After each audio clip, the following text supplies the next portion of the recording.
Hello friends, welcome back to my channel Keya lifestyle ব্লগে তোমাদেরকে স্বাগতম। আমি ভালো আছি, আশা করি তোমরাও ভালো আছো। সকাল সকাল চা আর এই কাজু বিস্কুটগুলো, দুটো বিস্কুট নিয়ে সকালবেলাটা শুরু হলো। গুড মর্নিং সবাইকে। যে পুজো মুজো দেওয়া কমপ্লিট হয়ে গেছে, আমি নিজে চলে এসেছি। এসে দেখছি মা কলমির শাকগুলো ধুয়ে টুয়ে রেখে দিয়েছে, ধোয়া মোয়া হয়ে গেছে।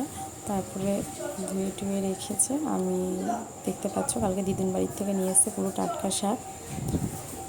তোমাদেরকে আরেকটা কথা বলি, আমি অ্যাকাউন্টটা নতুন খুলেছি। আমি এর আগে ব্লগ ভিডিও কোনো দিন করিনি, এই ফার্স্ট টাইম করছি। আমি কথা হয়তো ঠিক করে গুছিয়ে নাও বলতে পারছি কিনা আমি জানি না, কিন্তু যতটুকু বলার আর কি চেষ্টা করছি। তারপরে দিয়ে দিয়েছি তোমার পেঁয়াজ, রসুন, লঙ্কা আর কালো জিরে দিয়ে দিয়েছি। তারপরে লাল লাল করে ভাজা হয়ে গেলে তারপরে তোমার শাকগুলো দিয়ে দিতে হবে।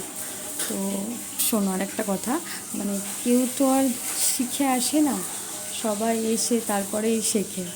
হ্যাঁ, তো আমিও সেরকম। আমি এখন হয়তো গুছিয়ে কথা বলতে পারছি না, কিন্তু ঠিক বলতে পারবো। তারপরে এদিকে মা কলমির শাকগুলো সব কেটে রেখে দিয়েছে। শাকগুলো মা সব কেটে দিল। আমি যে শাকটা দিয়ে দিতে হবে। শাকটা দেওয়া হয়ে গেলে স্বাদ মতো লবণ দিতে হবে, লবণ যতটুকু লাগবে পরিমাণ মতো।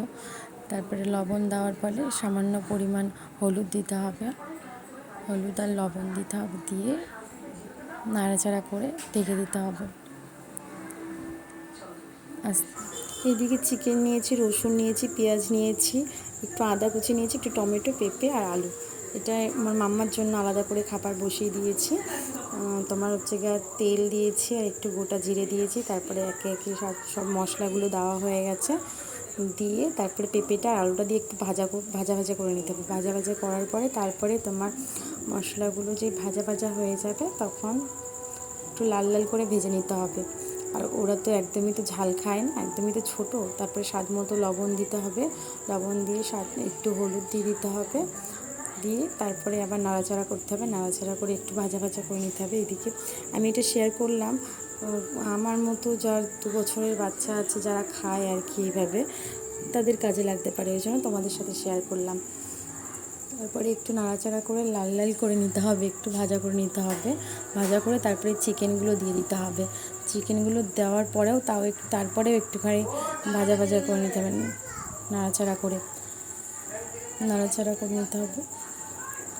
তারপরে এর মধ্যে একটুখানি গোলমরিচের গুঁড়ো দিই, কিন্তু এই যেহেতু বাবার বাড়ি এসেছি তো গোলমরিচের গুঁড়ো নেই, তো দেওয়া হয়নি। তারপরে সামান্য পরিমাণ মতো জল দিয়ে দেবে, দিয়ে তারপরে প্রেশারে তোমার 5-6টা সিটি মারলেই হয়ে যাবে খাবার। তারপরে এদিকে আমার শাকটাও হয়ে গেছিলো।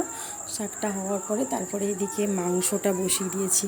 মা আমাকে বলল যে মাংসটাও তাহলে তুইই করে ফেল, তাই আমি করে ফেলছি। রান্না করতে গেলে কি বলো তো, রান্না করার মন একবার যদি আমার রান্না করার, তারপরে এই যে মা বললো তুই মাংসটা করে ফেল, তো আমি সেই জন্য মাংসটা বসিয়ে দিয়েছি।